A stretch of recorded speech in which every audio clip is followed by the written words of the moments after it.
here on All Square Podcast. Mike, can you see it? No. No? Not yet. Not yet? Okay. Well, the good news is we have nobody watching right now, so. It usually takes some time for the build-up. Oh yeah, definitely. Right. Might want to lower this just a smidge, just to prove that we are not perfect. We are doing this all live. Grab my stogie.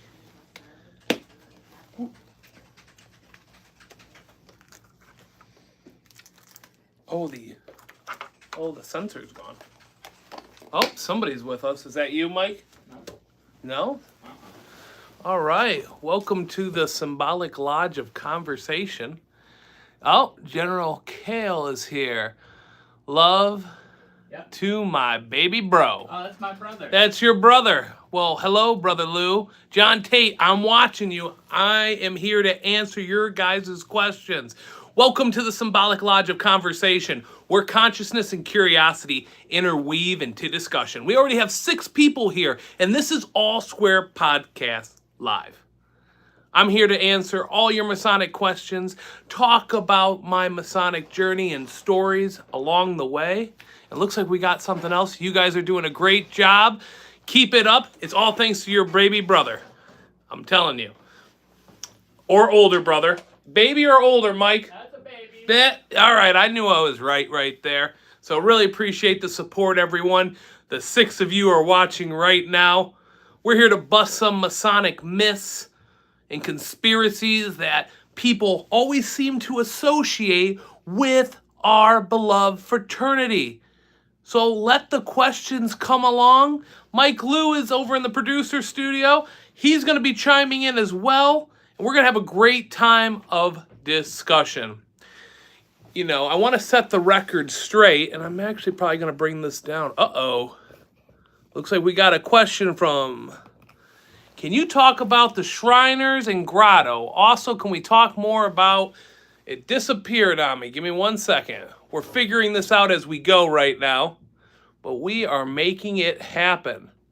Can you talk about the Shriners and the Grotto? Can we also talk more about the chairs of the Blue Lodge? Thank you. Currently at work. Gonna watch later. Really appreciate that. So the Shriners and the Grotto are both Masonic appendant bodies in Masonry. To be a part of these, you have to be a Master Mason, right? So we've talked about in past shows that where a man starts is right at his local lodge. So that's what we call your Blue Lodge. There's 3 degrees a candidate has to go through to become a Master Mason. And once you receive the degree of Master Mason, you have the opportunity to be a part of the Masonic tree of Masonry with all these different branches, all these different themes, philosophies, fun, fellowship, charity. And the Shriners are one of the great pendant bodies of our fraternity. See, the Shriners are all about fun and fellowship. It's the party organization of inbound call come in. Can you believe that? And we are here to have good times, good parties.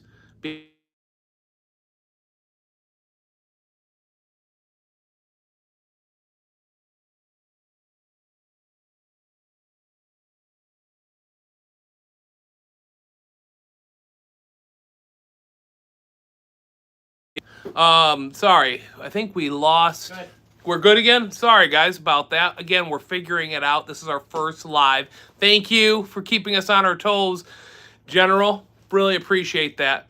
But the Shriners Children's Hospital focuses on fun and fellowship. The organization is actually consisted with many units and clubs.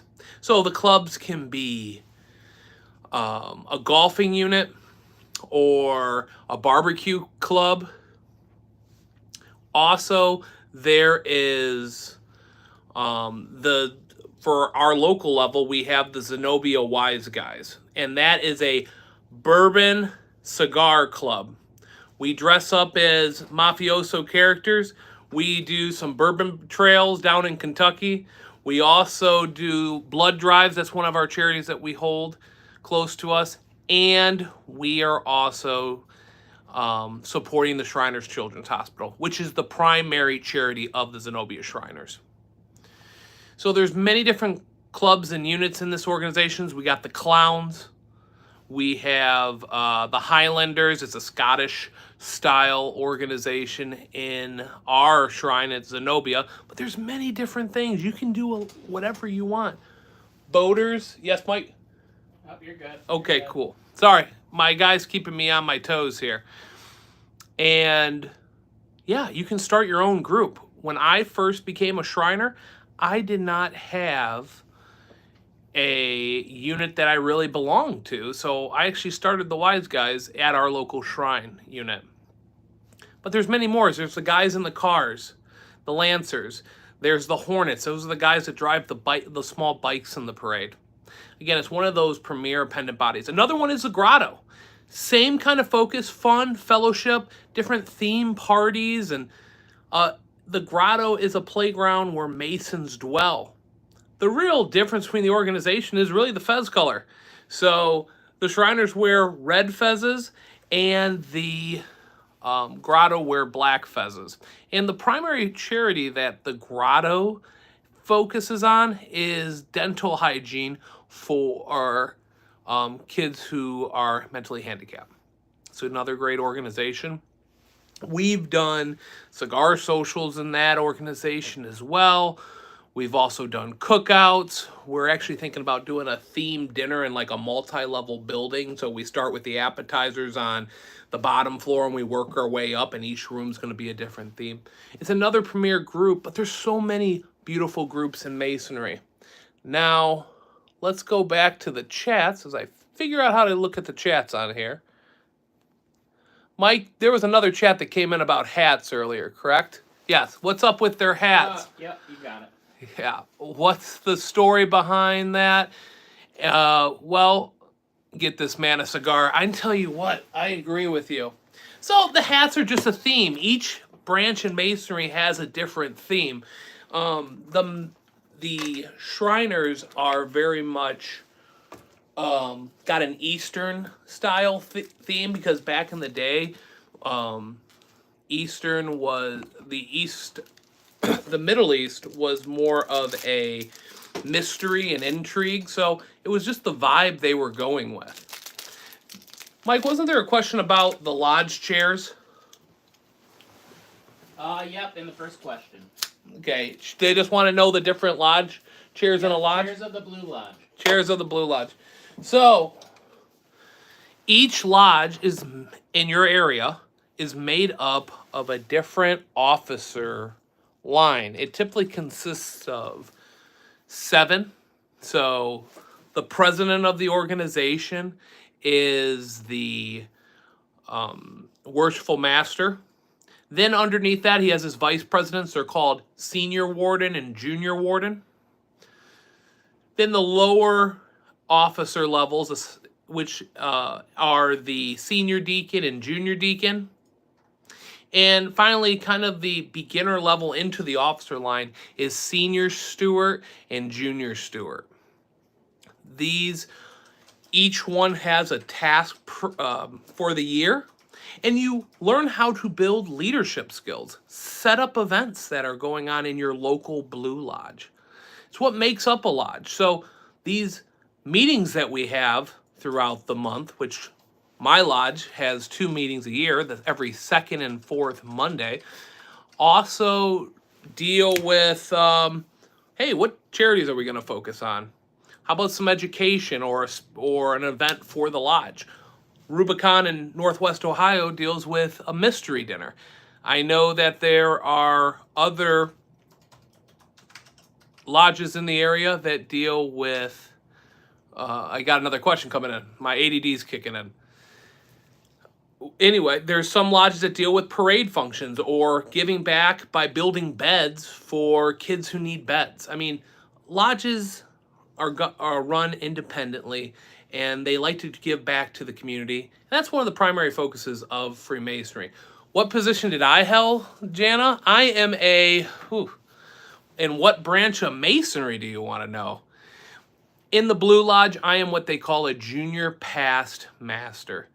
I have went through all the chairs, and I actually was a past head of the lodge.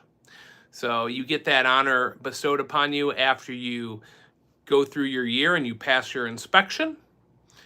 But it's a title I hold because it reflects on my service into the fraternity. That's a great question. I really appreciate that. So, do we have any other questions going? I think we had John Tate on here, did I see? Oops, I didn't mean people to see my finger. Trying to get those. What position you had? No sound. Yeah. I've been a Mason for over 11, it will be 11 years in October, and I've had one of the craziest stories and my involvement in it on not just a local level, but in other different parts of the organization. Like I said, Masonry is like a tree. There's many, many branches. Some deal with more. Oh, I'm still here. Good, John. I thought you might have, the kids. You got kids, John. I didn't know. John Tate was actually a guest on All Square Podcast, talked about his story. And that's what we're trying to do here with All Square. We're trying to tell everybody's story. Men come from all walks of life, and they want to tell their story of how does a doctor, a chemist, a lawyer, a gardener, landscaping, CEO, executive, politician, sales guy, how do we all come to this place called Freemasonry? And that's one of the most beautiful things about Masonry, because a lot of my friends that I hold dear, I probably wouldn't have known them if it wasn't for this beautiful fraternity that's over 300 years old. It is, I'm going to light my cigar here, so bear with me. It's a cause for a celebration today because we officially hit 300 subscribers, and we've only been doing this for 3 months? 2 months. 2 months. Talk about Pike. Oh, here we go. We're getting into the weeds of things. I'm a middle of the road. It doesn't last forever. I'm in the chat on the screen. Talk about Pike. I'm a middle of the road kind of guy. I heard good things from the previous episode, and then it disappears again. But a pretty disturbing conspiracy theory. Can you enlighten me more about what you've heard about Albert Pike? Because I do know a little bit about Albert Pike, and I can go into it. Albert Pike was heavily influenced into Scottish Rite Freemasonry. I, myself, am a 32nd degree Scottish Rite Freemason. We can go into that organization if you have questions of it. But some things I want you to know about Scottish Rite Masonry in America. The country is split into two different jurisdictions. It's split into the Northern Masonic jurisdiction, which is us and 14 other states. And then the South and the rest of the world is all Southern jurisdiction. And that's where Albert Pike really flourished. He was a big impact on that appendant body. So let me give you a little context as you continue to bring more questions to me about him. And we'll talk about how Albert Pike actually wrote the 29 additional degrees in Scottish Rite Freemasonry. Now, I told you in the beginning, every Mason starts in a lodge. We call it a Blue Lodge. And there's 3 degrees in there. Well, degrees 4 to 32 continue in the Scottish Rite. And each one is a theatrical allegory play that you can put in your perspectives of your life. So each one has a theme, and the characters are more like symbolism in your life. and it's a way to reflect. And Albert Pike was very much a proponent in the South because he redid the degrees to have a very, what's the word I want to say? A deeper meaning into the fraternity. I don't want to say hermetic. I don't want to say, very spiritual. Now, Albert Pike was a general in the Civil War from the South. Can you believe it? I know he actually had 3 regiments of Native Americans that worked for him in the Civil War, or that he, took leadership in the Civil War. And of course, the South lost, and he went back to being what his primary focus was, which was being a lawyer. Now, Albert Pike is a interesting individual. He's very highly regarded in Scottish Rite Masonry, more in the South than up here in the North, because we have our own person who provided us that. I noticed that the latest Ghostbusters I watched, the bad guy has a very striking resemblance to Pike. Listen, Hollywood loves to use Masonry and make it the motif villain in the organization, or in Hollywood.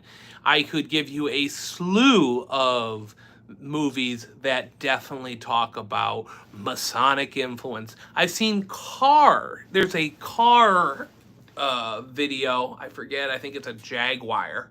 And William Dafoe is like the devil character, and he's wearing a Masonic ring, and you're gonna sign your life away to get this nice car. And my friend Mark Allred, who I hope to have on the show, actually does a whole presentation on Freemasonry in Hollywood. So, Hollywood takes creative licenses on many characters, villains, and yes, slapping Masonry on it absolutely is just an easy out to create a villain. Masonry and Albert Pike is not a bad guy. There's actually a great book that you can read. It's his autobiography. It's called The Man Behind the Monument by Albert Pike. The author's escaping me, but I'll be more than happy in a future episode to present that book to you, and so you can find it. Or since you know Mike, I'll let you borrow the book, and it will tell you his life story. He actually only had a daughter. He never had a son into the organization, but he did a lot of great things. A lot of people like to attack Pike because Pike talked about in a degree Lucifer and called him the light bearer. Now, I'm from the Northern Masonic jurisdiction, Scottish Rite, Ohio, Valley of Toledo. I do not know a lot of the Pike rituals, if any. I haven't had the opportunity to experience them. I know they are, because he was a Protestant, he was definitely anti-Catholic, and some of his degrees kind of slight the church in that way, probably because of the political reasons of what the Catholic Church is about. Again, I'm Roman Catholic. But you don't see that in Northern Masonic in the Northern Masonic jurisdiction. And that's one of the key focuses to remember on that. But the South loves their Pike. The marketing team who was behind Pike, who was promoting Pike, did a great job on making this guy a very intriguing character. He was a very knowledgeable guy, too.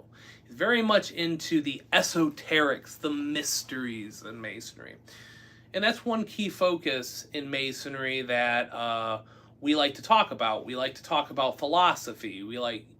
It has some heavy Neoplatonic influences that you can apply in your own life. So I hope that does answer your question. I'm always here to keep answering more questions with this. I am going to try to light this cigar now. Oh, we got another one. Jana, rituals are a secret? Is that the conspiracy? Because people don't know truly. Is ritual a secret? Well,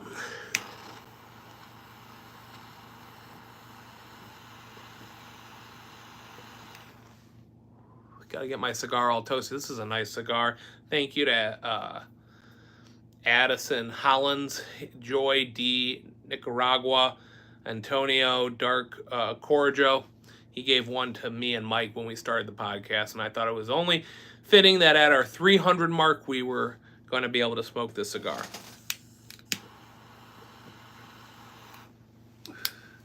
So, let's talk about this secret ritual.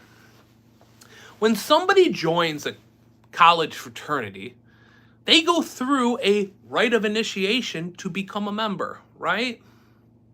It's something that the outside doesn't understand, but the initiated ones do understand, and they form a brotherhood, right? That's what Masonry does. Masonry provides these same degrees that men from today, from back all the way George Washington to beyond, kings, princes, celebrities in today's age, artists, all went through. It's a bond we have, and it's a bond that keeps us together. Thank you, Jana, for shouting out for the 300 subscribers. Really appreciate that. And guys, really appreciate your support. But when did a secret ever have to be a bad thing? Seriously. You know, a secret handshake is really gonna change the world, or a special password that one Mason may know. That's the excitement of our fraternity. And those degrees we go in, we hold them tightly because that guy who was a Mr. so-and-so and now is a brother so-and-so is now a part of our fraternity, our brotherhood. It's a tribal thing. Humans are very tribal. And our fraternity gives us that outreach. I mean, I have guys who I've met all around the world. I have friends in Romania, I have friends in France, China, and when a Mason sees my ring, or sees maybe a lapel pin on me, that guy first he's going to ask me some questions to see, am I really a Mason, or am I just a guy who found a nice pin and I just want to look cool because it looks cool and it has mystery and allurement? Or is that guy going to know I'm really part of the fraternity, that I went through the same steps that he went through? The problem with secrets is when you're not in on it, your imagination is the limit. That's true. That's true. Hey, back in the old days when we were all tribal people, we were told, when everybody was together in the tribe, they were like, don't go out there. Don't go out into the woods. There's something out there. It's bad. I mean, we're taught that as just humans in general. We're supposed to, we are supposed to fear for what we don't even understand. But I'm here to tell you, I've seen a lot of people become better men in this fraternity. I've seen guys gain leadership skills. It's a bond of brethren. I'm not taking anything away from our armed military, because they have their own band of brothers. General, is he in the military, Mike? Yes. He is in the military. Okay, so you get what I'm talking about. When you have to rely on somebody, that's kind of what we have on a micro level. We have brothers that we can rely on, can get that wise mentorship in a time where it feels like total chaos. But I get it.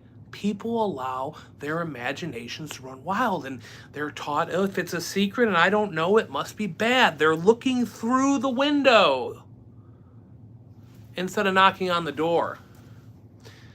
Thank you, Kevin. Really appreciate you giving us a shout out for the 300.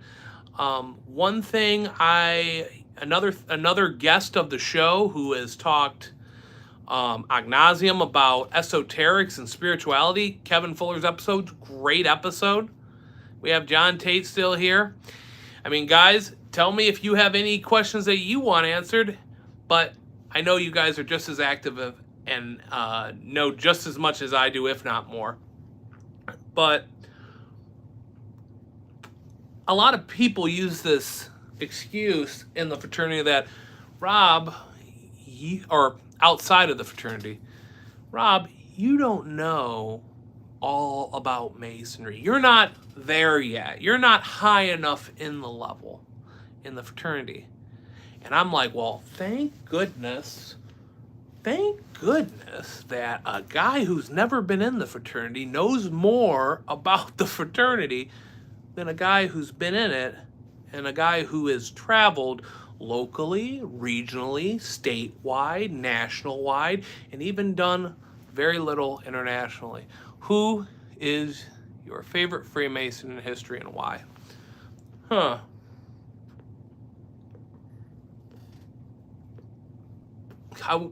My easy out wants to say Kevin Fuller is my favorite Freemasonry, but then John Tate will get jealous. So, who is my favorite Mason? Oh man, that is a deep question. That's something I never really thought about. I don't really have an answer to that one. But there are so many great men. Washington, Ben Franklin. Ben Franklin, if you ever know his history and what he did, is great.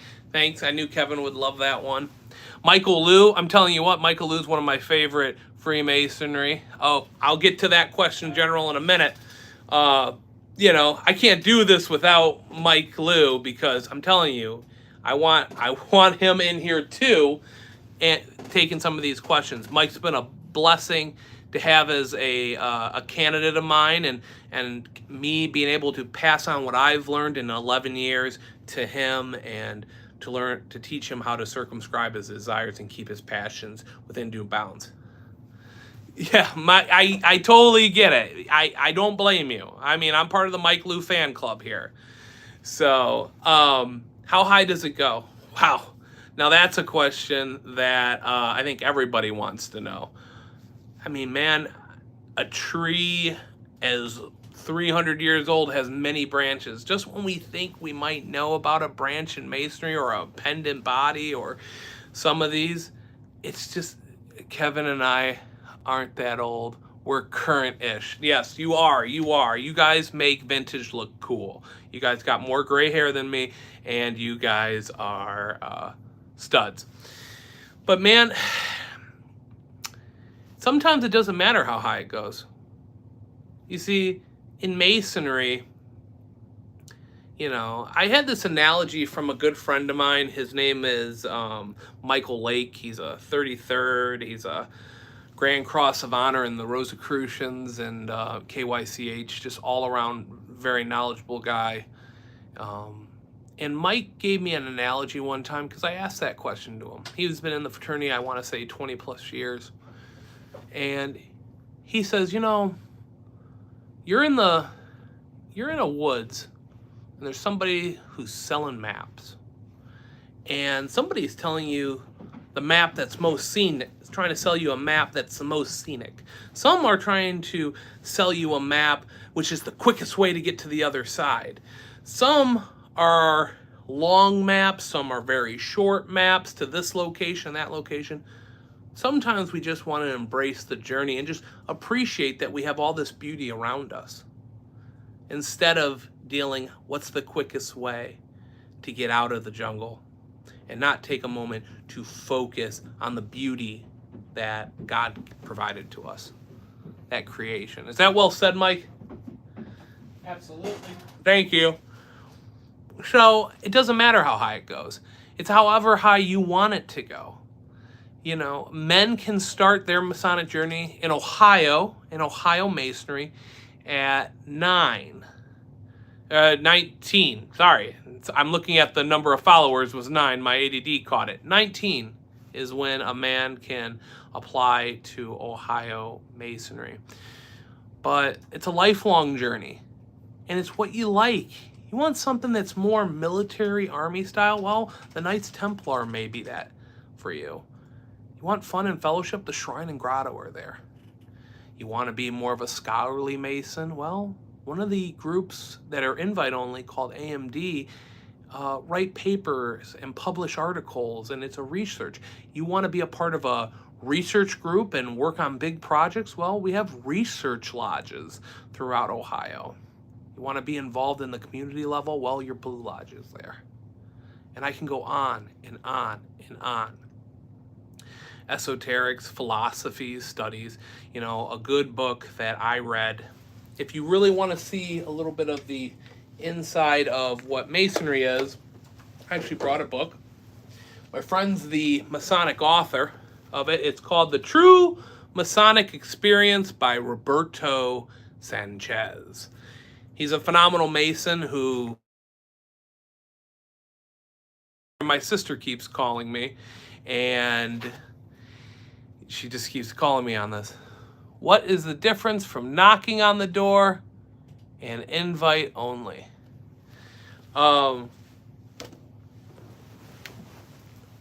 What is the difference between knocking on the invite door and invite only? So that's a good question.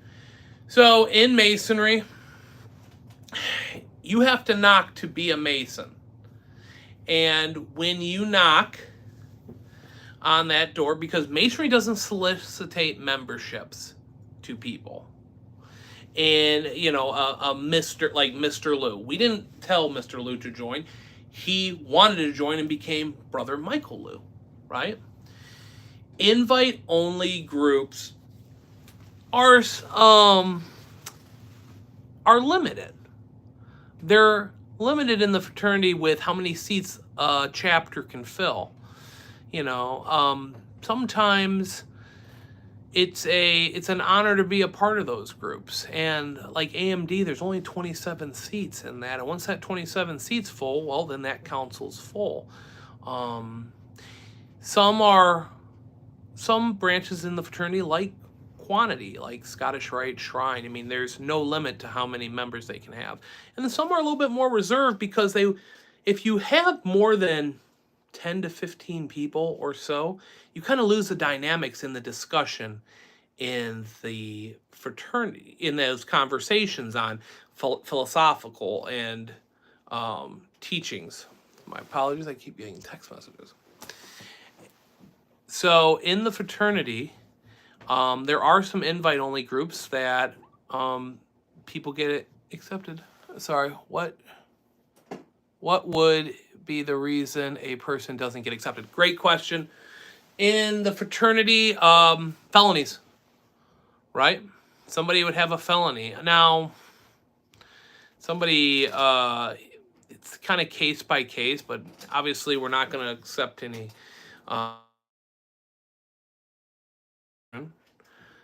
somebody who beats up his wife and has battery charges. I mean, and then, well, let me see that question one more time. Doesn't get accepted.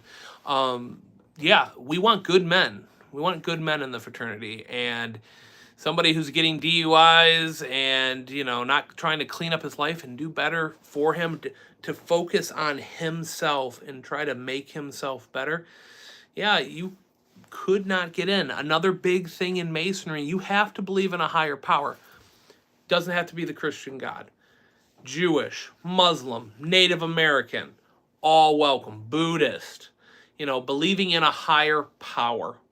Because when we make an obligation in our rituals to be a good and true person, you don't have to worry about that person who believes in a higher power, right? His faith is binding, where an atheist who doesn't believe in anything, well, their obligation's non-binding in the fraternity. And he doesn't, definitely that's probably one of the biggest reasons why somebody could not get accepted in the fraternity.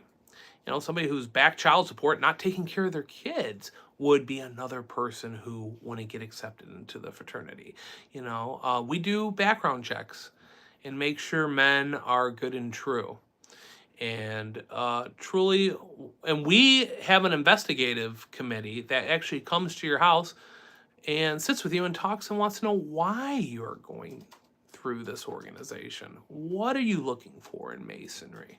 Because I've told you what, I've seen young guys who were in a hip-hop career and they thought that this was the one ticket to the Illuminati for fame and success, and it's not that. It's not that at all. Masonry is way bigger than that. You know, you need to put time into Masonry. You need to reflect in Masonry. You need to be able to be of service in Masonry to your community, to your family. Be a better husband, be a better father, to your just be a better person out in the community. You know, I wear Masonry like a badge of honor. It's one of the things I love most. You know, when I was in the fraternity at 22, I was getting out of the college partying lifestyle. And my friends were going on getting married and going into some higher education to get their master's and PhD. And Masonry was a fraternal outlet where I got to network more and meet men and learn their life and their lessons that they have obtained in life. I soak stories up like a sponge on this show. And because we all come from different walks of life and we're all on the level. I was a custodial worker when I first joined Masonry in the fraternity. And and you've heard this on a past episode. A doctor saw something in me, knew I was a student, working my way, pushing a broom, cleaning up labs and classrooms. And this one doctor saw something in me and gave me the opportunity to have a conversation with him and find out why I wanted to be a Mason. I actually was looking to rush a college fraternity. Yeah. But then I met him, and sometimes it's a God thing, and I believe that I was looking for a place to be a part of. What excites you most about this podcast and sharing stories? Everybody's different. Everybody is different. Everybody comes from different walks of life. They all have different roads, but they're all relatable too. In a lot of Masonic podcasts, I see they're always talking about the history of Masonry, and that's beautiful. And some get a little bit more into the esoteric and occult and the philosophies, and I'm using occult in the traditional sense of the Latin phrase sacred knowledge or hidden knowledge. You know, some just like to talk about UFOs on the level. Shout out to John Majorowski. But what excites me is I'm telling the story of my brethren. I'm showing the world the benefits of Masonry, and my guests are telling their stories of the benefits of what this fraternity had on them. And it's an easy conversation. We all know we all have come over through different trials and tribulations, but Masonry gave us an outlet to meet. You'll see in a next episode a police officer, Cody. His story is amazing about the brotherhood. We have a brother coming up that's another guest who is from Peru, who was born in Peru. He's going to tell you his journey into Masonry. But then there's guys that I've already had on the podcast. Mike Liu. Mike, when he was overcoming, I believe agoraphobia was the thing that he was dealing with and not wanting to leave the house. I've seen that man when I first met him. I remember when we were in the cigar house and there's like a little shake. And he was not comfortable leaving the house. I can't even imagine, PTSD, what our soldiers and people who have to deal with PTSD under stressful situations over and over again, first responders and anybody else that has to deal with that. And this brotherhood is truly special because we're there for each other. We have a shoulder for each other. It's an outlet. Men don't need to hide it within themselves or sweep their problems under the rug. We're here on this journey into the All Square podcast because in this podcast, there are men out here who are looking for a brotherhood, who feel so isolated with technology. And this podcast is an outlet for those men seeking to be better, who are seeking a brotherhood. Now, I have nothing against, and Masonry has nothing against women and their sisterhood. But Masonry is a male fraternal focused organization. And This fraternity is an outlet for men who are going through those trials, those tribulations every day in their life. And I love that. I've seen guys be able to heal themselves and resolve themselves just because they have men they can rely on. So we're with that. Mike, any other questions that have come in? I get so focused talking, and my cigar keeps going out. Are Freemasons Satanists? No, Freemasonry is not Satanist. No. It would be very tough if you went to your investigative committee and looked at them and they said, "Do you believe in the committee goes, "Do you believe in a higher power?" And they'll be like, "Well, I'm a Satanist." Okay. It's like somebody saying they're a Pastafarian, if any South Park fans, I think that's where that's from, talk about, where they believe in the pasta monster. I forget what that thing was called off the top of my head, because this is live. But Masons are not Satanists. Pastafarian, right? Yep. From South Park? Isn't that what it's from, South Park? No, it's real religion. Real religion, yeah. Tell somebody you're a Pastafarian and you believe in the flying spaghetti monster, and we'll see if you're in. Okay, again, no, there are not. To my knowledge, I have never come across any lodge that accepted a Satanist in the organization. They would have to really prove, like, this is the reason why I believe in this higher power. Again, just doesn't happen. Just doesn't happen, in my opinion. Has anybody ever looked up the story of Anton LaVey in the Church of Satan? It's kind of a mockery to religion, actually. Much like, and I know Kevin Fuller's about to smile here, much like that charlatan in the shadows, Aleister Crowley. And I'm going to say this on record, Aleister Crowley was not a Freemason.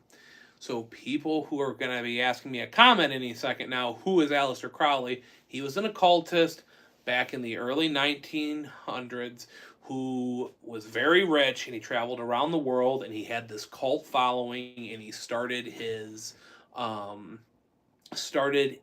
own religious organization called Thelema, and he was a part of all these different secret societies and societies with secrets back in the day. He also got heavily hooked on heroin, had his cult out in Italy, at a chateau out in Italy. The name's escaping me off where that's located. And he really died a drug fiend, and he said that in his autobiography. Everything that he talked about was BS. Now, I know there are some people who are going to fight me in the comments and say, but he was a Mason. He was not. He was not a Mason because the lodge, which he alleged belonged to, this cult figure, was not recognized. It was a clandestine lodge. And that's something that we deal with in Masonry. Clandestine lodges. Lodges that are not recognized. So somebody took a square and compass, found a building, and pretty much uses Masonry as their own private business to make money off people. They're called clandestine lodges. We do not recognize them. How Masonry and lodges are recognized is by their charter of dispensation. Okay, so any lodge that is formulated, we are all under the governments of what we call a Grand Lodge, and ours is the Grand Lodge of Free and Accepted Masons in Ohio. And each lodge is constituted by a charter of dispensation empowering them to work. You can see them hanged up in a lodge at an open house. And Rubicon, for example, has been around since 1856.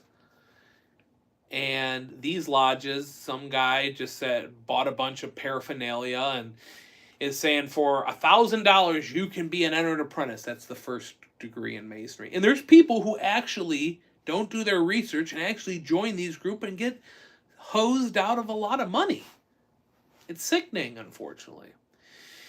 It doesn't happen in our Grand Lodge. At least I haven't heard of it in America.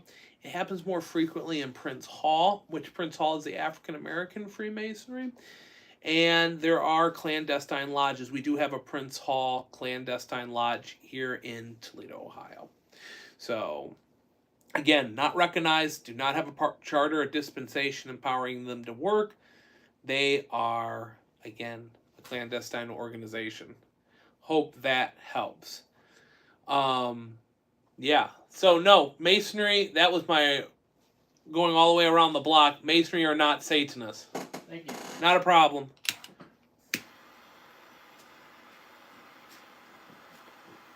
I love Jana. Jeez.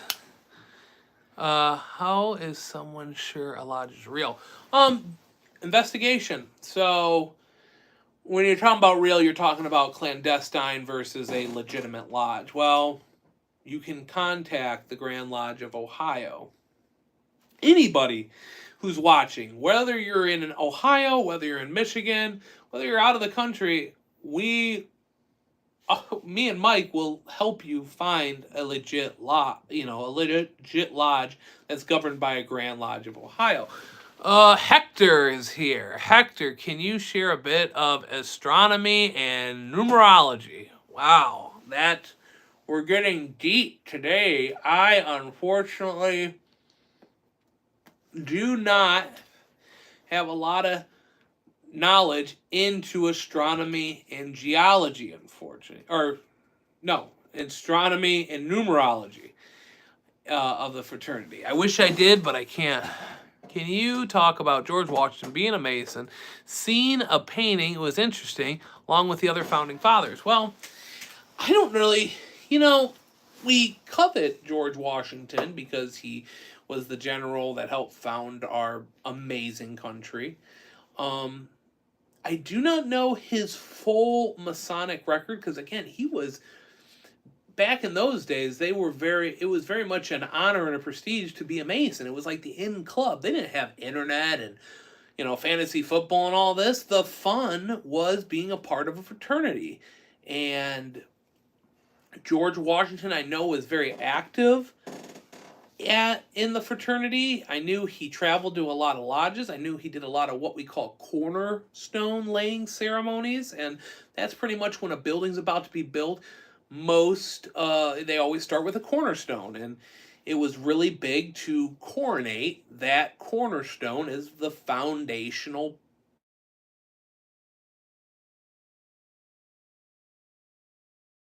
project, right? So Masonry does that still, and we have rededications into the fraternity today. I know General Lafayette was a Mason, who was very active with him. Alexander Hamilton was not a Mason. We have, I believe, 8, and Mike, if you can look this up for me, I believe 8 U.S. presidents were all Masons. Mike, again, I can't do enough with him. Without him, he's truly a great guy. 31%. 14 presidents were Masons? Yep. So I know Washington was one. Was Adams? Let me look. We got Washington, Monroe, Jackson, Polk, Buchanan, Johnson, Garfield, McKinley, Roosevelt, Taft, Harding, Truman, and Ford. I knew Ford was the last one. There's been a lot of presidents. Truman was a past Grand Master of Missouri, I believe. Wasn't it Missouri, Mike? You can check Harry Truman. I believe he's a past Grand Master of Missouri. So a Grand Master is the head of a state. We've talked in previous episodes on this that Masonry, each state is its own governing body. There's not a Grand Master of the United States, but there is Grand Masters of Ohio, Michigan, and all the other 48 states. And Truman actually was not only president of the United States, but is also a Grand Master of Missouri, right? That's right. Yeah. FDR, who was the president before him, was a Mason, but I never really, and so was Theodore Roosevelt, very active member of the fraternity, not a Not a past master of his lodge, just was a Mason, but he was active in it. So I would love to do an episode and actually get a historian on about Washington. But Masonry back in those days, people joined because it was a club, it was a status, and you were part of that brotherhood. And he also wrote a lot of great things about the benefits of Masonry.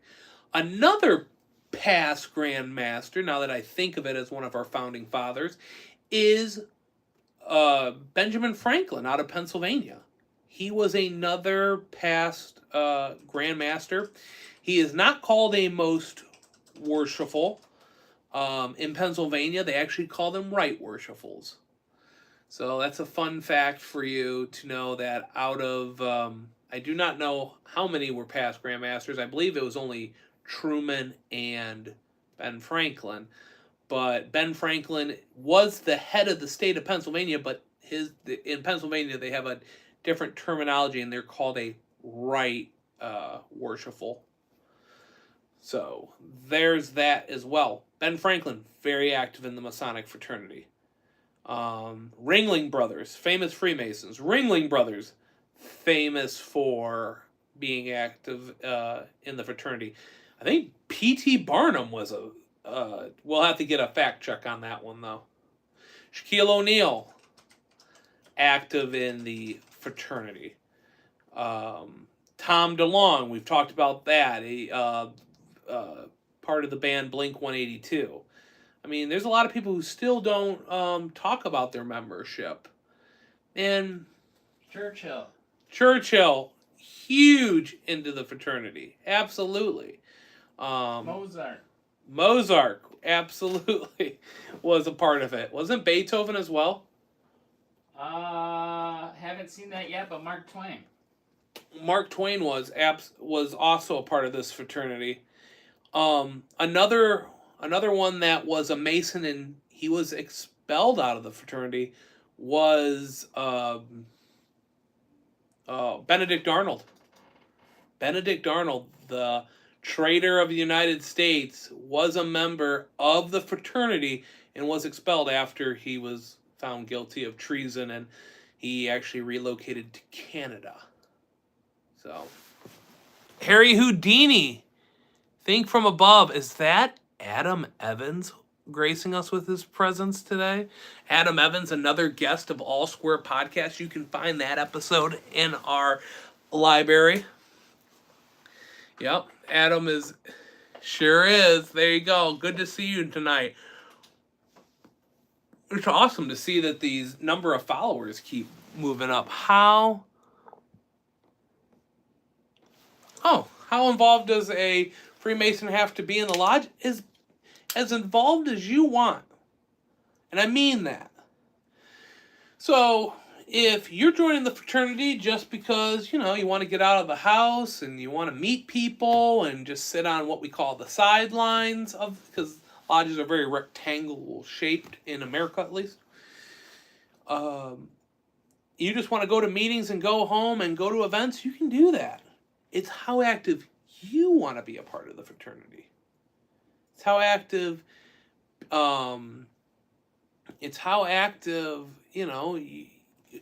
we are taught that you need to stay within your due bounds. Don't let Masonry or anything in your life overtake you. Too much of something can be a bad thing. And Masonry is not meant to. Now, you're talking to a guy, 11 years of Masonry. I am a past master of my lodge. I'm a membership chairman of the Valley of Toledo Scottish Rite. I'm active in the Zenobia Shriners. I'm a Grotto member. I'm a part of Allied Masonic Degrees. I'm also active in the Knights Templar chapter. I'm a chapter Freemason. I'm a council Freemason. I am a part of a lot of units in the shrine as well, as we talked earlier about shrine and grotto. The shrine is made up of a lot of units and club, and I'm part of several of those organizations. It's how active do you want to go? What do you like in the fraternity? What are you looking for in the fraternity? And then, again, I've done some of these branches in Masonry have their own national brand or own national governing body. So there's sometimes national conventions that people get invited to or in gatherings. So anyway, or you can just be a dues carrying Mason. You don't even need to come to lodge. Just pay your dues. Pay your dues so you can stay active and have the rights and benefits of being a Freemason. You know, going back to Jana's question, what's another thing that like excites me in this organization is the education. It's, you know, it's the mentorship. There's a lot of men I want to get on this show that what Masonry has done for them and brought them out of their shell as far as leadership, because some people were shy and quiet, and now I see them very active in the organization. I've seen, you know, one guy on here now was Adam Evans. I mean, I remember when he first became a member of this fraternity, and he was just getting to know everybody, nice guy, and boy, this guy's a trailblazer. He's getting active. He lives Masonry every day. He gets involved in his lodge. He gets involved out in the community. He's on social media promoting the benefits of the fraternity. And I remember there was a time when he even talked on his episode where he was struggling with overcoming anxiety and that kind of stuff. And Masonry helped him because he knew he wasn't alone. And I know Steve Grendel, who's the Grand Master of Ohio right now, who's actually a member of his lodge in Toledo. That's right. In Ohio, Ohio's leadership at this time, our Grand Master is actually from my city. So that's also great too. And again, it's those older guys who's lived a life, who's been a part of motorcycle groups or former monks. What's this? Oh, shucks. Thanks, brother. I mean that. And that's one of many. I've seen a guy like John Tate, another guest of All Square Podcast. I remember when I first met him at Wood County Lodge in Bowling Green. And just a nice man. And you didn't even know that on his episode he was dealing with, you know, going through a divorce process. And he was getting out and making friends and getting his mind off of this divorce and getting to know other people, and got involved and met another beautiful lady who's eventually going to be his wife. I'm waiting for that. I just called you out in front of 10 people on the podcast. So, John, you got to marry that woman. And you better tell Mars I said that. Like, you got to make that happen. But it's exciting to watch people's growth and development in the fraternity, and to play just some small part in that story that makes them excited to be a part of it. Hector, what would you tell an inactive? 1 second. I wish I could keep these chats on all the time. What would you tell an inactive brother who could not find the support he needed? Don't give up. Don't give up at all. Absolutely don't give up in finding it. If a lodge isn't for you, well, one, you have to get up to Master Mason in order to transfer to a new lodge. I would tell that Mason, and I'll give this in perspective, right? In Northwest Ohio, well, just in 4 counties alone around Toledo, there's 21 lodges. Each lodge is not the same. It's not a cookie cutter. They're not all like, hi, welcome to our organization. So glad to have you. You know, we're having green beans and travel. Absolutely, travel. Thank you, Adam. Or check out other bodies. Yes. Let me pull that back up. Okay.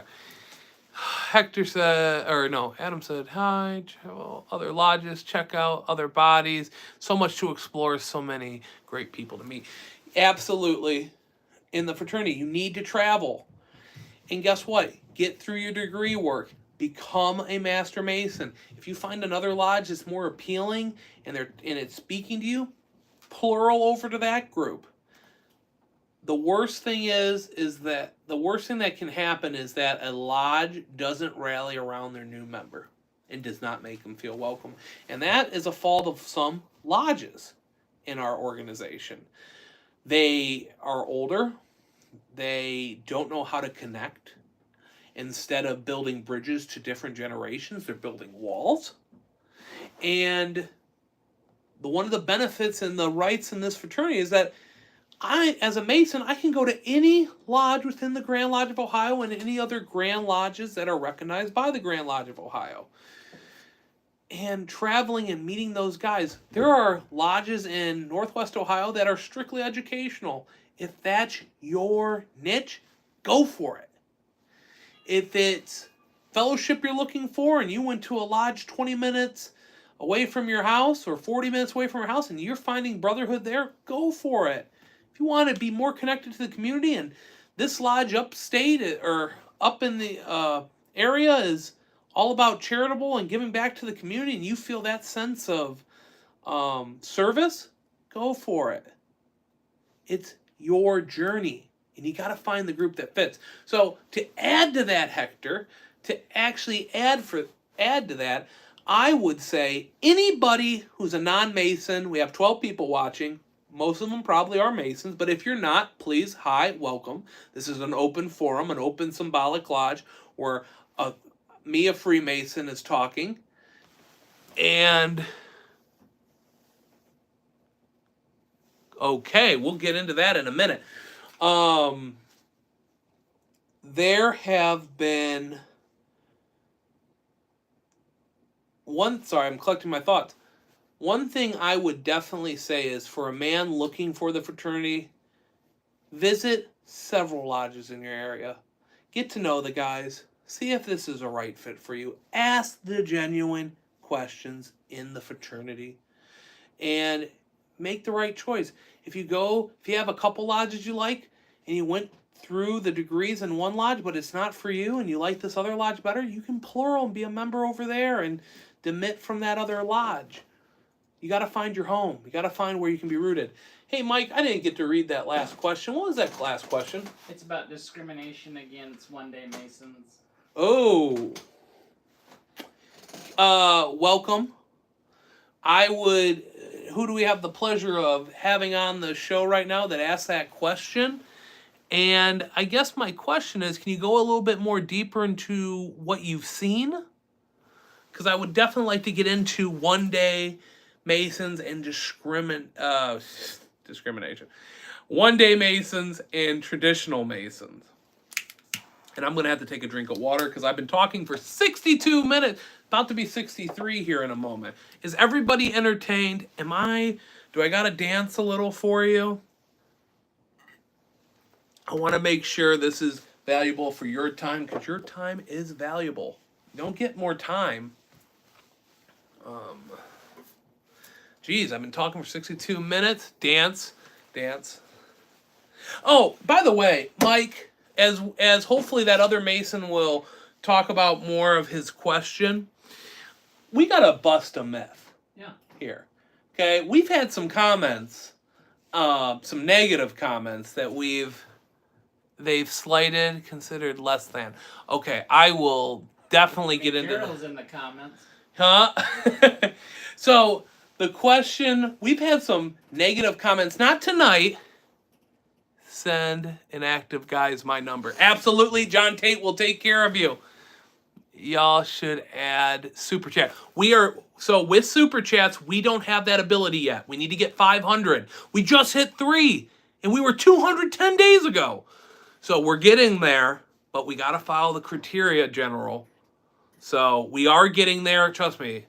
We got a lot of great things that we are looking forward to add to this journey, and we really appreciate your support. We can't say that enough. We can't do this without you. Now, not on this open forum has there been any negative comments. I haven't seen any, have you? Nope. No. But on our shorts, we have some anti-Masons and some nasty people who have said some very cruel things to us, but that doesn't bother us because we don't want them to tell our narrative, right? But one person said that my bow tie was just a fashion piece and that I could not tie this around my gullet of a neck. You remember that one, Mike? Yep. Yeah. Well, we're going to prove people wrong and bust this myth right now. I know Gerald. Gerald's fish is probably getting all hot and bothered right now. Probably thought I was taking my shirt off. He's laughing right now. I know he is. I can feel it in the force. But we're going to see if I can tie this. Well, right now, yes, I do have I'm a little big, a little plus size, a little plump. The internet is known for rational people. I appreciate your sarcasm. And if you dance, you'll get 500 just saying it. Well, okay, hold on. Let's first see if I can tie this bow tie, okay? So like this. And by the way, I'm watching myself do it backwards like a mirror. Boop.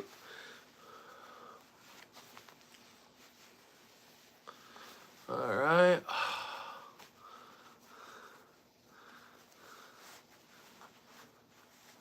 All right. Boom. Voila. There. The myth has been busted. Mike, we got to make a short. That's beautiful. I can tie bow ties. Yes, it might be a little bit of a bigger bow tie than the average Joe, but I'm telling you right now, I'm here looking good, presenting myself to all of you. All right. So we got that going right here and there. I am going to take it off because it is just a little bit more relaxing, and I feel more like a gentleman when I do have it laying out. But there you go. Myth busted. Anybody that says that you see in the comments that say I can't tie a bow tie, you witnessed it here. One-day Masons have made great contributions to the fraternity, as have traditional Masons. I agree. Getting back, my Duolingo just popped up. All right, sweet. Getting back to the conversation, I'm so sorry. May I ask my friend, are you a one-day Mason, Michael? It is. Amen. Amen, Mike. It is what you do with it when you get in. No, we're all on the level. We're all square in the fraternity. This should never be a place where one-day Masons should feel slighted in the fraternity. Not at all. You came in. Now, you're experiencing a lot of Masonry in a few hours, right? But there is nothing wrong with being a one-day Mason. I know one-day Masons that went on and contributed great and charitable and into some of the higher honors in the fraternity. And they have given back to the fraternity and have left the fraternity better off than when they joined. So, man, Gerald's typing way too fast for me to read. What's he saying, Mike? This is a falling on the lodge part, not the Mason. I 100% agree. If your lodge isn't behind you, isn't providing you what you're looking for, find that other lodge. 100%. We got, again, I just talked about it probably 15 minutes ago. We have a lot of different generations, at least 3 to 4 in the fraternity. I love the discussion in here. Please, thank you, Gerald. Thank you, Adam, for talking to our brother. Did it say the Catholic Protestant? What was that guy's name? I'm not sure. I didn't catch it. Perennialist. Bro, perennialist. My apologies. It's Catholic, though, right? Yes. Yeah, okay. No. We're all on the level, and that's how we should be taught, and it's a disservice to anybody. The lodge is doing a disservice, and the members of that lodge is just doing a disservice to anybody who's not making a one-day member feel just as valued as a traditional Mason. Now, Gerald Fish's episode, he talked about how he was part of the first, and Gerald confirmed with me on this podcast, that you were part of the first one-day class in Ohio, correct? Back in 2002?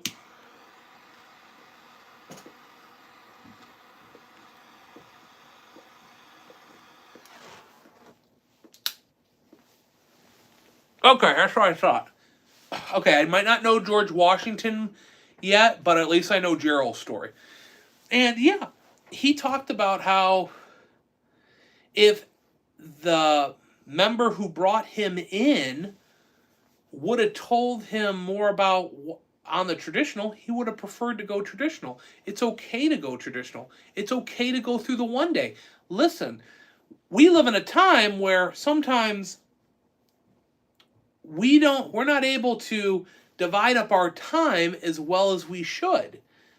People are more distracted now than ever in today's life, and our attention spans are very short. We're very committed in other projects. I heard somebody said, I was at a membership a membership committee meeting in Columbus on behalf of the Scottish Rite for our valley, and this guy says people aren't busy, people are just distracted.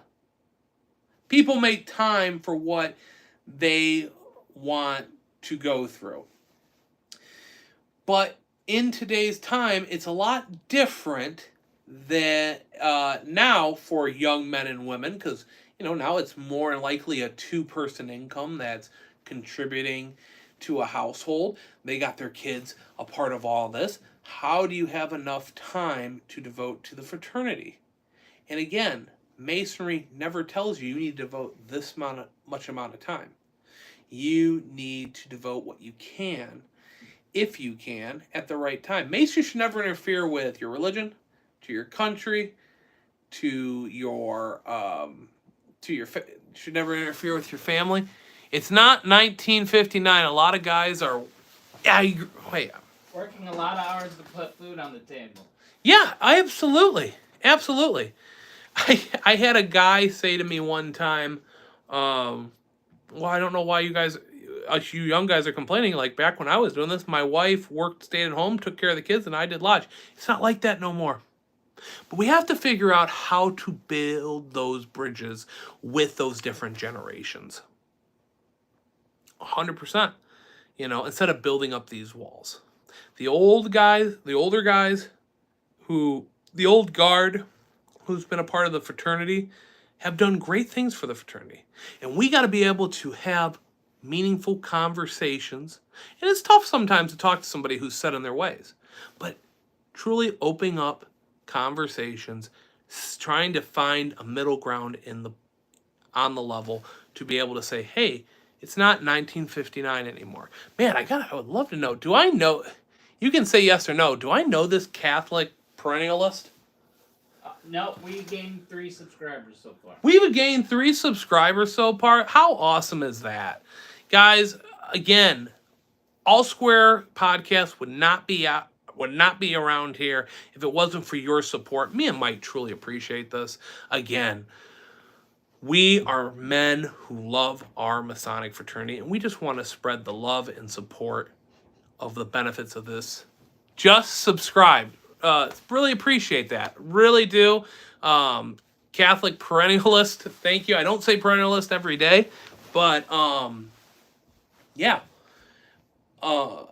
If you felt like that in lodge, yes or no, are you a one day or you're a traditional Mason? You can just say yes or no.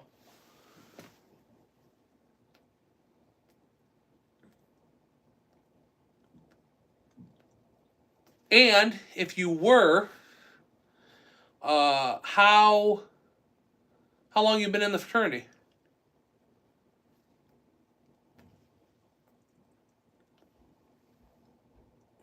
Wow, we've been talking for 72 minutes and it doesn't feel like that. He's a one day. He's a one day. All right. Well, thank you for being a part of our fraternity.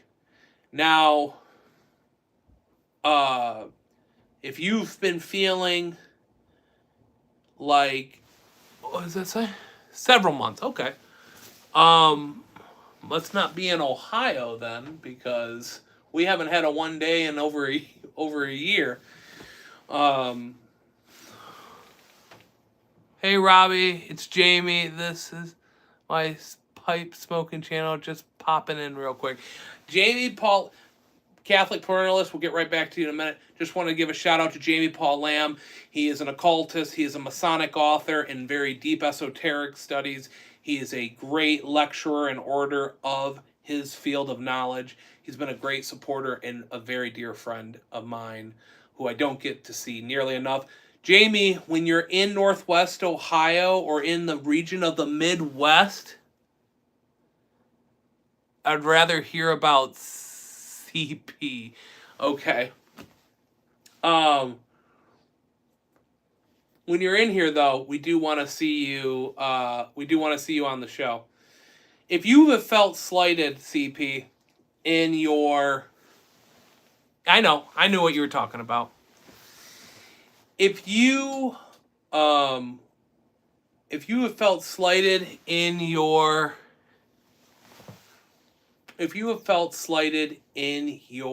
Masonic journey, find a lodge which will respect you. Find a lodge where you can be active in, because no Mason, whether they're one day or traditional, should be treated different. We're all men, all together. Let's see you smoking that pipe.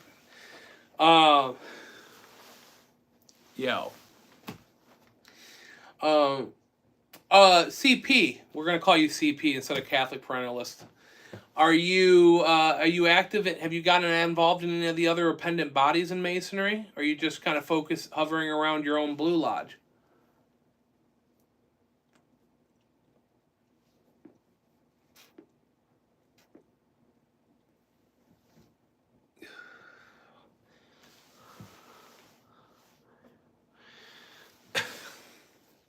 I'm very blessed with great friends, and I want every Mason to experience the love of this fraternity in this organization. Yo, don't call a dude CP. Oh, is that a bad slang? Oh, CP. Okay, Catholic Parentalist. Thanks, General.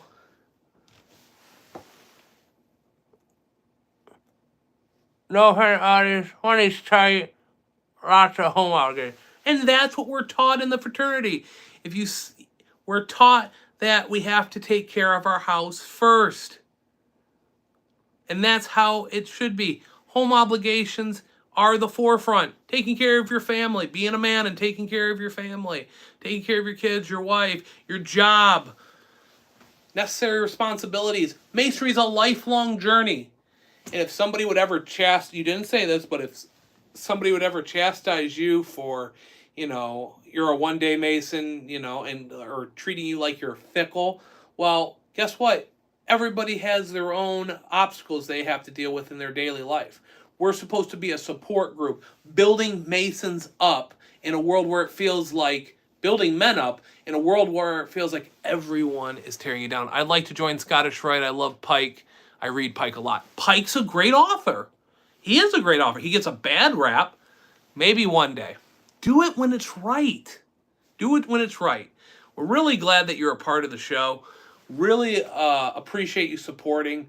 You need anything, our link tree, which, did you put that in the chat? It's in the YouTube. You're in the YouTube? Get connected with us. We want to be a part of that journey with you. Can someone join the Lodge remotely? Is that a thing? Can you give me more context when you say that? Remotely, like virtually? That's what remotely comes. I think there's a Second Life Freemason Lodge in the virtual world. Nobody could. Okay. So Second Life, that's like a role playing, like RPG kind of game, right? Right. No.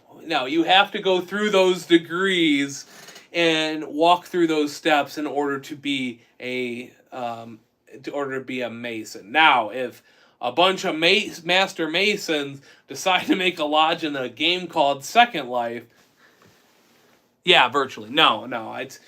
There are virtual lodges, but I believe the context, and maybe somebody on here can, Mike should say that. Okay. Where was I going with it? I just lost my place because I've heard of Second Life, but I've never been a part of it. No. There are such things as virtual lodges, but men have to be Masons before they can be a part of that. You got to walk through those steps or go to a one-day class and obtain those degrees. One-day classes are great for the everyday busy man. Smoking in my car. Astro Lodge. Can you give us some clarification what an Astro Lodge is? Jamie, I know that you'll have that answer quicker than I would. So be on the lookout on what an Astro Lodge is. Again, that's a little that's over my pay grade. Just kidding. An invisible college. Well, we're gonna have to get you on the podcast so you can talk about invisible colleges and whatnot. Check out Smoking in My Car. He's a great Mason and a well-known author. Like, I know R and plus C. Hey, listen, we're not. So R plus C colleges, that stands for Rosicrucianism. It's another philosophy. It's another group in Masonry. It's another invite-only group. Deals with a lot of philosophy, Christian mysticism, but that's not my wheelhouse, brother. And I don't want to be jumping off the high dive into a pool of knowledge that is thick as ice. So we're starting them off small, talking about the Blue Lodges. I'll leave the experts such as yourself, P.D. Newman, Sean Iyer, and Roberto Sanchez to talk about those grades in Masonry and what R plus C is. One thing I don't think we talked about is, oh, Jamie, sure, they were just talking about initiations on other planes. Again, I'm into it. I look into it. I may be a part of the Rosicrucians. But one thing, I am a part of the Rosicrucians, SRICF. But again, I don't feel comfortable to be able to talk on it on a scale which could do it justice, yet being a novice myself.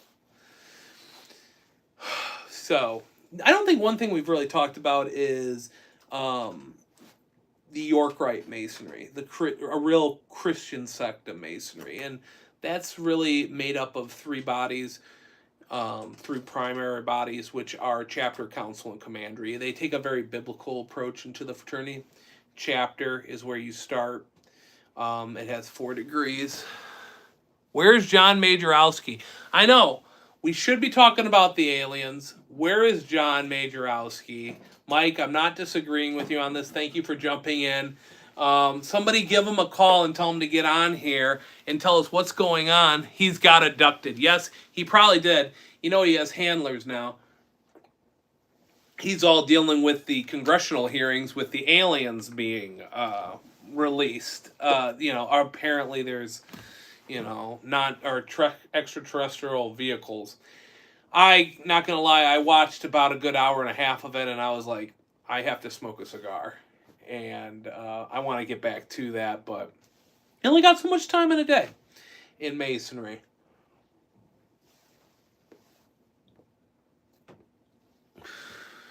We've been talking almost an hour and a half. Oh, Larry. New person. Just subbed, fam. I just moved, and I am looking to become a Mason, and it disappears. Note to self, put on the whiteboard for us that we need to know how to keep these chats up a little longer. Give me 1 second. Just moved, but don't know many people in my area. How should I go about joining? May I ask, Larry, what state you're in? Or province? Or country? Because we get guys from all around the world watching our podcast.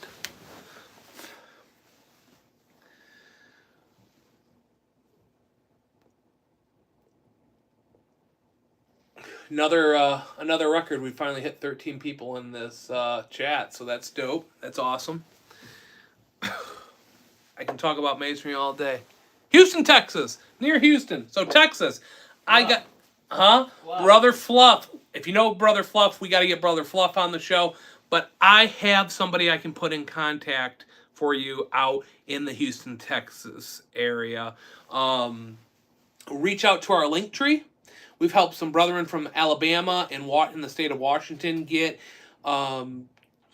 active in the fraternity, and I got a guy who I can put you in touch with. The Grand Lodge of Texas is also a great avenue to reach out to, but I got somebody who could handle it personally for you, and he can put you in touch with somebody in the area, and he's from Houston, Texas. So I saw another comment, and I have to click it again. Glad the podcast channel is going so well. We appreciate your support, and we really are happy that your podcast, Smoking in My Car, Jamie Paul Lamb, is going well too. We're big supporters of you. It's great to see our podcast growing together. So, yeah. So, I didn't catch... Did you catch that name, Mike? Muscle? Larry Muscle, yeah. Larry, we got a link tree. Reach out to us. Mike we'll get you in contact with who you need to speak to. I have a lot of friends from Texas, and we'll be able to take care of you, brother. Cool. All right. Do we have any other first-time subscribers into the show? Feel free to bring your questions to us. This is All Square Podcast Live, the open symbolic lodge of conversation where consciousness and curiosity interweave into discussion. Here we are telling the stories of everyday Freemasons. We're talking about why we joined the fraternity. And also, we want to be able to bust some myths on conspiracies. Now, do we have any conspiracies, Mike, that we were going to talk about today that we were going to dismiss? We already said that Masonry is not satanic. You know, it's not Christian either. Is it a religion? No, it's that not. One's always, I had a guy argue that for me today, saying it was. So no, it's absolutely not. Masonry is not. I always like to say it is it's working tools to help improve in your life.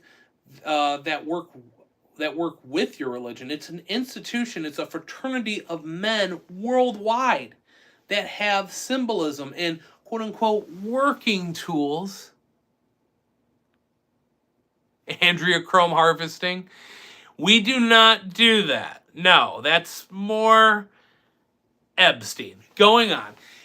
Just kidding. But Andrea Chrome harvesting, that is not the Masons.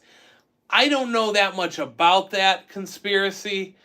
It's all about something about taking kids and harvesting their fear, and then the global elites, it's like drinking the blood or something. It comes from the blood. It comes from the blood, and I've heard we get 100. What did Adam say? No, there's no androchrome harvesting in Masonry. That's probably the Democratic Party. Next question. He said we get a $100,000 sign-on bonus when we join. I'm waiting for my check in the mail, personally. But no. Do we run the world? No, but here's the thing. We don't run the world, but we have men who want to make the world better. Thank you for your reply. Just finished the episode with you and Mike, both. I literally get 10 seconds, and I'm a slow reader, and I'm dyslexic, and I worship dogs, so I always gotta try to read these fast. Thank you for your reply. I just finished the episode with you and Michael Lou, and you both are very well spoken. A lot of interesting things. Tell them about the first episode. One recording. So yes, my producer's in the other room. He's channeling all this stuff for us. That first episode you just witnessed, that was just a test. That was just a test. We were sitting in our symbolic lodge of conversation here, down in the Mike Lou Kingdom, and we said, let's just put two cameras together and see what we come up with. And we just wanted to test. It was only going to be a 10-minute test, and it went being, 43 minutes? Lou? What? 43 minutes?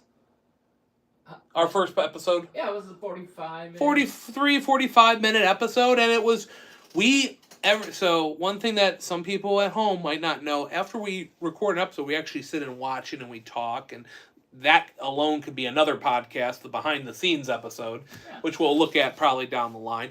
But, yeah, we watched the episode and we said, man, this conversation is so good.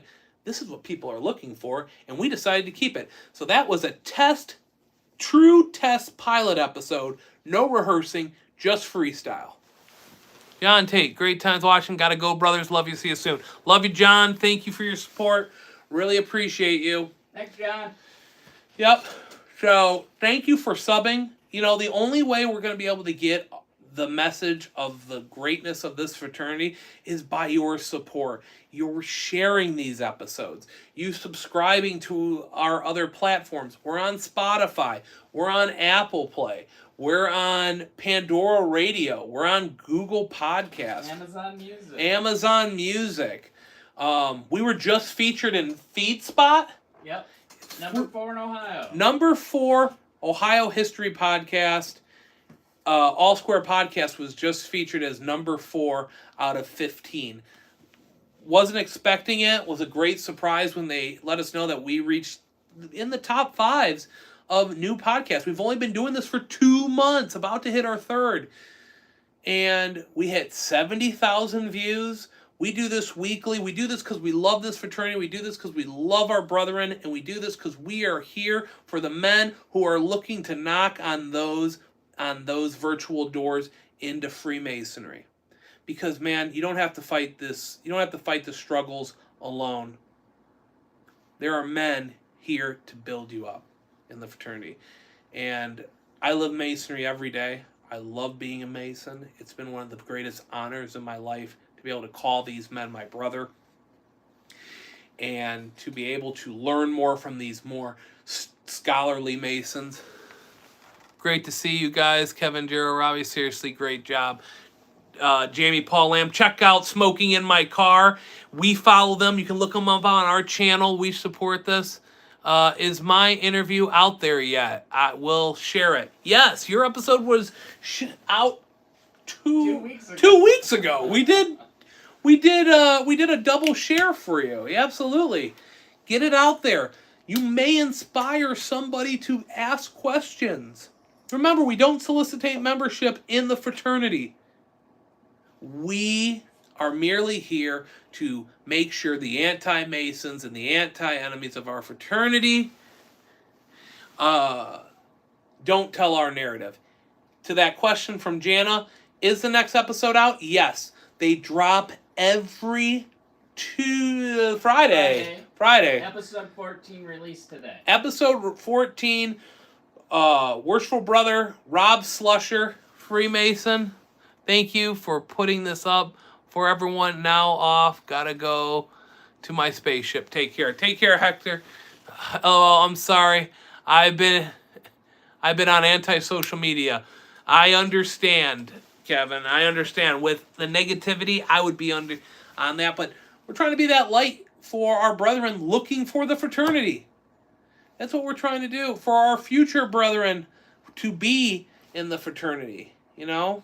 If people are knocking on that virtual door, we want to be the ones that can help guide them to find that brotherhood, to find these teachings, to live up to these principles, and to center themselves and be great men and do great works.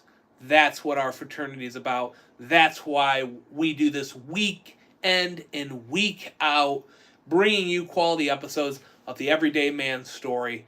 And we're looking forward to keep bringing you more. This has been an incredible episode. We're trying to hit 2 hours here. And right now we're at 93, so we're a little over an hour and a half. Getting there. Yeah, I do need to take a drink because I think I've only taken like 1 sip of tea for the whole time. I got to give a special shout out to another person here. But I need to make sure I have my vocal cords for this. Big shout out to Jana Lou. She is the wife of Mike Liu. Her episode came on and she talked about, how a wife is experiencing Masonry with her husband in an all-male organization. It's a great episode to send to your wife, to your girlfriend, to kind of get those questions answered. In the future episodes, we got somebody coming on who's going to actually be a couple. It's going to be a boyfriend and a girlfriend who's been together for a while, and they're going to tell their story about being in a relationship and having somebody who's in Masonry and how she's also gotten involved in some of these branches in Masonry as well, like the Shriners. Shriners have a lot of stuff with the wives and girlfriends. And remember, there are women organizations in Masonry, such as the Order of Eastern Star. That is the female co-ed Masonry that a lot of husbands and wives and belong to as well in the fraternity. Now I gotta light my cigar because it went out for the 4th time tonight. Mike, any other questions I've missed? No, you're doing great. Okay, thank you.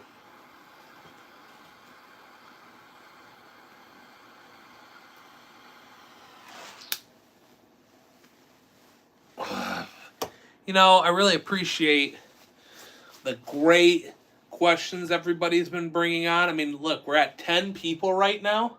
Yep. Wow, we're at 10 people right now. I was ready to be defending against anti-Masons. People wanted to talk about the Bible. I actually had my Masonic Bible here at the ready to read anything that wherever it says that Masonry's anti here. And if that didn't satisfy them, I had a revised standard with me as well. So I was already prepared to take on any negative comments in Masonry. We're at 9 right now. But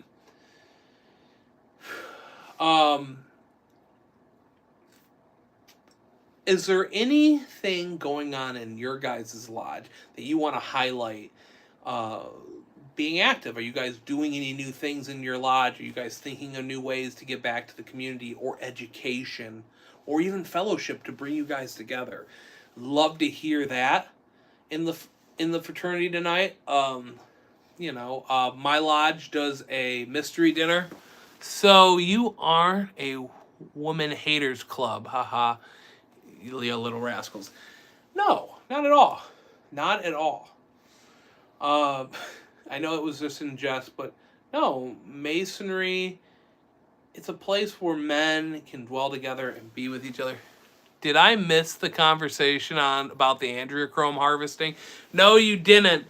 We just busted that conspiracy that there is no adrenochrome harvesting going on in Masonry.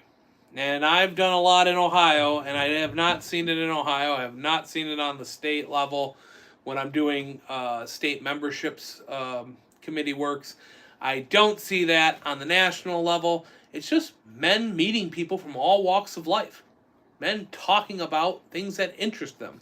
You know, it's funny, Mike. I actually heard that right now on TikTok, of all places, women, girlfriends, more or less, girlfriends, wives, are asking their husbands and boyfriends, how often do you think about the Roman Empire?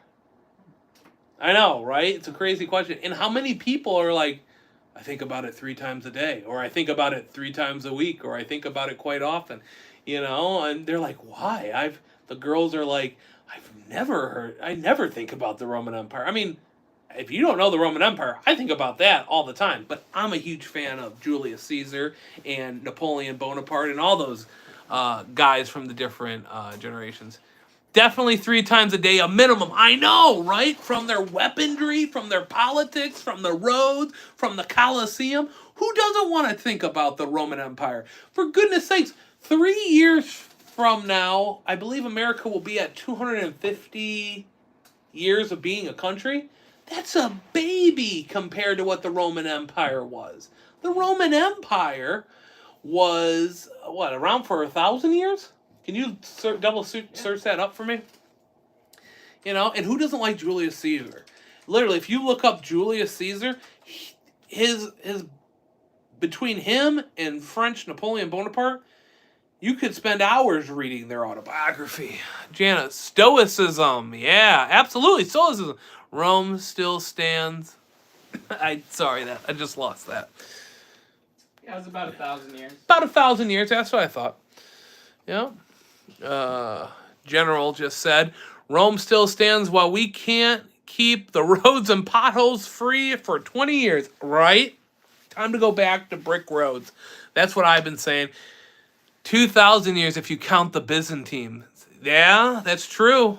That's true. Wait, would that's Holy Roman Empire if I'm correct? But it's a phenomenal thing. I mean, guys like to talk about that. Anybody ever read Marcus Aurelius's book on meditations and Stoicism? It's phenomenal what a guy like him was journaling back in those days. You could go down a rabbit hole with all the stuff. I literally just bought the book. I was going to start reading it this weekend. It's in my car on that. here's something that nobody ever talks about in Masonry. I actually did a paper on it. Is Masonic duels. Yes. Masonic duels did happen in Masonry. One gentleman felt slighted by another gentleman, and what happened is that they would have a duel. Now, duels were not, what's the word I'm thinking of, Mike? The lodges, Grand Lodges did not approve of duels. They were not sanctioned. Oh, okay. Right? These were just men being men, and it was a different time where a man felt like his honor was besmirched. And Masons have had Masonic duels in the past, and actually, I got some of my books. Coyle's Masonic Dictionary. Coyle's Masonic Dictionary. Great book. Look at this. You could kill somebody with this book. Let's see if I can find that. And I just pulled up to the D's. How would I? Dueling. In Coyle's Masonic Dictionary, the fighting of duels was formerly a Masonic problem as well as a general social and legal problem, for dueling had long been an unwritten law among certain social classes, possibly having originated from the feudal times and exemplified by the joust of the armor of mounted knights. It was probably more common in the continent of Europe than in Britain or America, but it was not unknown among Freemasons of this country, so that a number of Grand Lodges made regulations and rendered decisions against it. For example, in 18... Why is that a problem? Keep one accountable for their words and their actions. I like your brother. Oh, yeah. Why is this cat not... Yeah, why is he not knocking on the door yet? Grand Lodge in 1854, the Grand Lodge of California made dueling a Masonic offense, and further provided that one who died in the result of a duel was not entitled to a Masonic funeral. Oh, we had somebody just pop in and say good evening to that brother. Boom. Josh. You don't want me knocking on the door. Oh, hey, Josh Solis. How's it going? Y'all are doing a live conversation. Yes, we are taking your questions. Your brother speaks very highly of you, General, and we're just really glad to have you on here, and thank you for your support. I hope you're really at least enjoying this on our podcast. Josh, welcome to the Open Symbolic Lodge of Conversations, where consciousness and curiosity interweave into discussion. This is the Open Live All Square podcast episode. Note, for the people still watching, we got 10 people still. That's incredible. We have an episode just dropped at 2 o'clock today. Worshipful Brother Rob Slusher tells his story into Masonry, from tattoos, from what he went through growing up and dealing with bullies. It's a great episode. Check that out. He's a phenomenal brother. He's a great friend of mine in this Masonic fraternity. We were just talking about dueling, Josh, to get you caught up. That's right. Masons used to participate in dueling. It's just one of the things that a lot of people don't realize. Albert Pike was involved in a duel, and it resulted in nobody dying. And I don't even think anybody ever got a shot off. I mean, they kept shooting, but nobody was hitting each other. Can you imagine being a guy in those times? And sometimes for some people, I think it's easier to shoot somebody, right? Yeah. So, if you do it once, I think it probably gets easier. But can you imagine being two guys who've never shot somebody, and you're in a Masonic duel, and you got one bullet, and you gotta better hope it makes it? And funny story about dueling. Actually, not Anthony Hamilton, that's the R&B singer. Alexander Hamilton. Oh, okay. We all know that he was a part of a duel with Aaron Burr and died. But did you know his son, his eldest son, was in a duel about 7 years earlier, and was killed in a duel by a Mason, George Eaker. Talked bad about his father. Was talking bad about his father because if you don't know the story of Alexander Hamilton, he had an affair, and he actually he was trying to he was a phenomenal writer, Alexander Hamilton, and his words were great. But when he got into the scandal, he tried to write his way out of it, and it actually really hurt his political career. And somebody was promoting against Alexander Hamilton and was talking bad about him, and his son wanted to defend his honor, and his son was actually shot and killed by a Mason. Yeah. Yep. So it happens. It does happen. What else?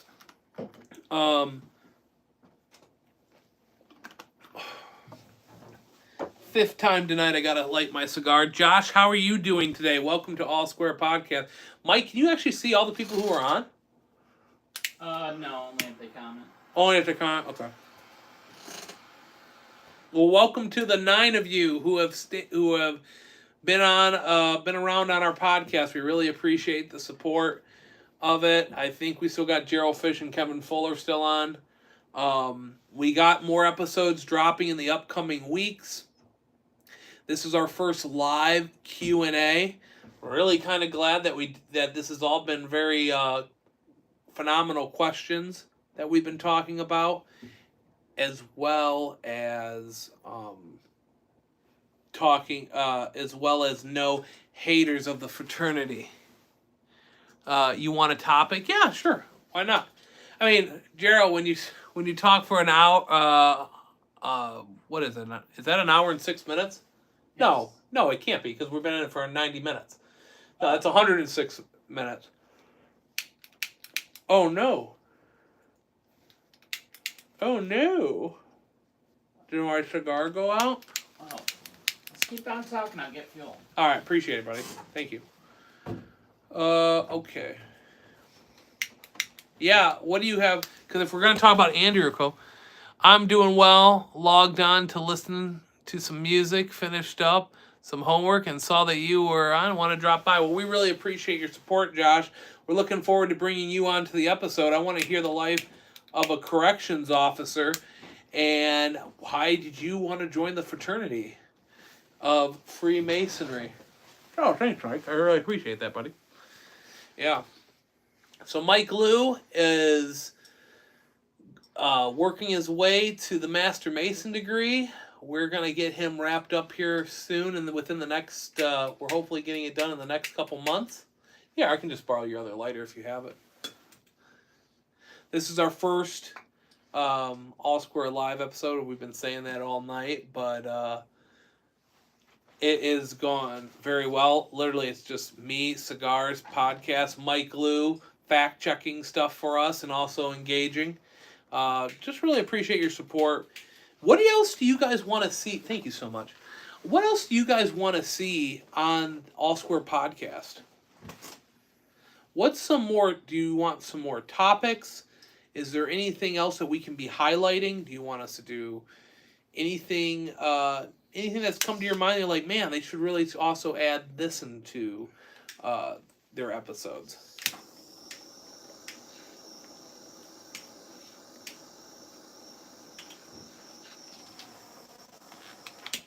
Oh, thank you.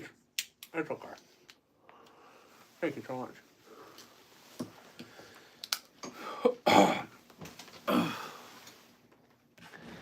What's up with calling the head guy worship? Do you worship him? No. It's an old English title. That's all it is. It's a title from England. So American Masonry came from England. It was brought in from the boats when, the colonies were here. And that title, Worshipful Master, is actually, let's also check the Masonic Encyclopedia. But it's just a title of reverence. we have a lot of fun, what people would consider funny titles in the fraternity. There's Knight Masons of the United States. Their head guy is the Excellent Chief. There's the Zenobia Shrine that has, or the Shriners in general, their head of their organization is called the Potentate. Again, these are terminologies that meet a certain theme in the fraternity. So, yes, no, that is simply all it is just a title of endearment for the fraternity. And I'm trying to see if I can actually find up and see what Coyle says about it. Worshipful, working man, worshipful. Oh, wow, this is long. Yeah. Masonic Encyclopedia states, this is the cited source, this word has no necessary religious or sacred implication, but usually means only honorable, respectable, or venerable. In the direction for constituting a new lodge, contained in the constitutions of 1723, it is slated that in the absence of a, well, this is all just more just officer titles than anything else. Again, but a good segue into another fun fact. So on the lodge, so let's talk about how the state's broken up for a regular lodge. So in a blue lodge, in the first lodge which you join, right, the local lodge in your area, there's an officer line, and we talked about that at the very early part of the episode. There are seven direct officer spots from when you start to being the head of the to be the head of the lodge. But there's also some other officer bodies or officer positions that are also in a lodge. Case in point, you have a secretary and you have a treasurer. Those are voted upon, but they don't go from the bottom. Then you have to work your way up. Oh, then you got to be secretary. Then you got to work your way up to the head. Those are just voted upon positions. They use Robert's rule. They are elected each year into the organization, and you start off by being a steward of the lodge. Typically, it's something like you got to make a meal once a month for the lodge, right? You're earning your dues. You have two stewards. You have a junior steward and you have a senior steward. Then you go to the position of junior deacon, senior deacon, right? And typically most lodges will have some kind of a lodge responsibility you're in charge of. Then junior warden and senior warden are much like the vice presidents of the lodge. They help the worshipful master conduct business in order. And then the head guy is the president, which is the worshipful master. Again, it's just a veneration of that man's hard work, just like president, prime minister. Again, on a local level, it's just a president. So we have secretaries and treasurers, right? We also have a very important officer line, an officer position in the lodge, which is appointed. That is called the Lodge Education Officer. And that roles and responsibilities are to be to bring education in the lodge at the meeting. So they'll find a topic of their choice, they'll bring it to the lodge, and they'll have moments to have an education moment. Sometimes it's history, sometimes it's about the symbology, sometimes it's about the pendant bodies. Actually, Gerald Fish, who's listening, is the lodge educational officer for the last several years at Rubicon Lodge, and he's done a phenomenal job with it. He really sparks a lot of great discussion of what it is to be a Mason, talking about charity in the organization, even get into some of that esoteric or the hidden philosophies of the fraternity. Masonry is a safe space where guys can talk freely about Neoplatonic ideas and other studies of interest in the fraternity.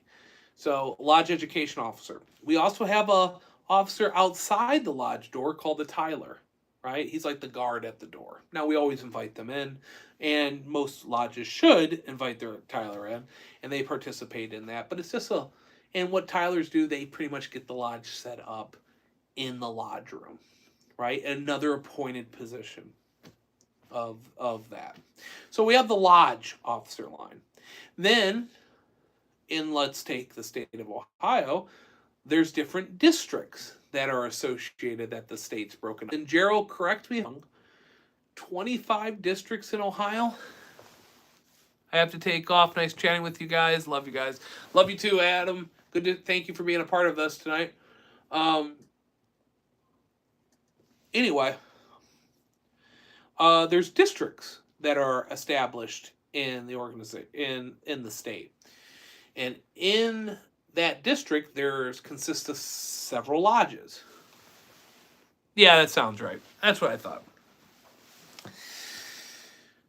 So there are Northwest Ohio, our district in Northwest Ohio is the 11th Masonic district, and we're surrounded by a few other districts, the 16th, the 10th, the 5th in that district. And there's district leadership too, who are making sure other lodges are, up to code, following the code book and the guidelines that have been established by Grand Lodge. And there's really two titles. Well, actually, we'll go into that. There's a district officer line, and that consists of a list of 4 officers typically who help make sure there's a lot of district functions available for the lodges and are there to help other lodges when needed. And there's district meetings. But then there's also district dignitaries, and there's really 2 titles. There's DEOs and Right Worshipfuls. DEOs are district educational officers, and some districts have 2 or 3 or maybe more, and these men are, brought up to the ranks to fulfill the district requirements. And DEOs, district officers, district educational officers, what they do is they work with the lodge's LEOs to help them with their education for the year if they need it. Writing reports, making sure, the lodge is just more than just a business meeting. Right Worshipfuls are deputies on behalf of the Grand Lodge who have been called to service, and they are able to, they work on behalf of the Grand Lodge to help support these local lodges. DEOs are paired with Right Worshipfuls, and they have a list of lodges that are given to them for the year, and they work to help the lodge if they're struggling in anything and making sure they're just staying within their due bounds and within the code. Again, great men, great leaders in the fraternity. But the biggest thing to know is that the highest rank in Masonry, no matter what you read on the internet, no matter what you'll see, the highest degree of being a Mason is a 3rd degree. To be a Master Mason, to fulfill all your examinations early on in the lodge, all the doors will open up to you to be able to participate in all these branches and to really be involved in the fraternity in many different ways. And each of these appendant bodies have their own district and state and sometimes even national dignitaries. But again, the highest honor is to be able to be a Master Mason, entitled to the rights and benefits of this great fraternity. Now, Mike, we're about to hit 2 hours. Yeah, no, you got 1 minute and 15 seconds. 1 minute and 15 seconds. Is there any more questions anybody has on the fraternity before I go? Because I think 2 hours is good for the first night. We do appreciate your support. We can't thank you enough for all the love and support. All we can ask from you is share this podcast. Give that like button a thumbs up, subscribe to the podcast, and share this to somebody who truly needs it in their life. somebody might be going through something that we can't even imagine, and maybe one of the conversations we had or a story will inspire them to maybe find that brotherhood, knock on that door on their own free will and accord, and embrace this great thing that we call Freemasonry. We're going to do this again. We're going to figure out when we're going to do it again. We don't know if we're going to do it weekly or monthly, but this has been All Square Podcast Live. I can't do it without my amazing producer, Michael Liu. Hey. I'm R.L. Franks, and you are All Square. Have a good one, guys. Have a great weekend. If I can figure out how to turn this off.